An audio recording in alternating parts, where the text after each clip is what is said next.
আমি বাৰে বাৰে কৈ আহিছোঁ যে আমাৰ দলত কোনো এনেকুৱা সিদ্ধান্ত নাই কোনোবা দলৰ লগত মিত্ৰতা কৰিব লাগে বুলি আমাৰ দলত কোনো সিদ্ধান্ত নাই আৰু আলোচনাও কৰা নাই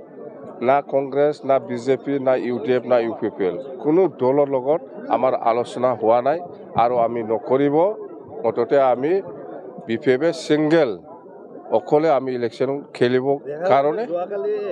কংগ্ৰেছৰ নেতৃত্বৰ লগত বিপিএফৰ এটা ৰোজগাৰ বৈঠকত মিলিত হৈছিল কত কোনে বহিছে মই বহিছে নেকি আমাৰ ৰিহন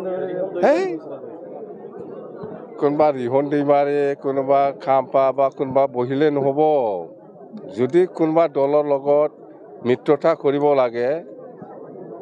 মইহে বহিব প্ৰেসিডেন্ট মইহে ৰিহন दैमारे বহিছে বুলি ক'ত আছে ৰিহন दैमारे তো মই অথৰাইজ কৰা নাই না ই কিবা কাৰণে বহিব পাৰে বেলেগ কিবা কাৰণে সদায় পলিটিক্যাল নহয়তো কিবা প্ৰাইভেট কিবা কাৰণেও বহিব পাৰে মই কাকো এনেকুৱা বহিবলৈ মই কাকো এডভাইস দিয়া নাই বা আমাৰ দলৰ পৰা এনেকুৱা দায়িত্ব দিয়া নাই কাকো প্ৰমোদ বৰাই যোৱাকালি গোসাইগাঁৱত কৈছে যে হাগ্ৰামে অকল সুবিধাবাদী ৰাজনীতি কৰে আৰু তেখেতক অকল মানে ক্ষমতা আৰু টকা লাগে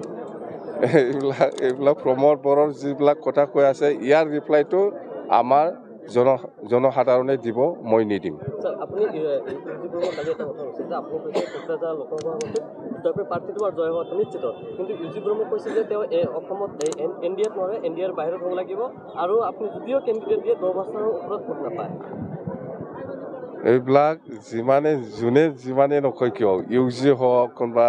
উৰ্খাওগেৰা হওক বা প্ৰমোদে হওক বা যিমান ইউপিপিএলৰ লিডাৰ আছে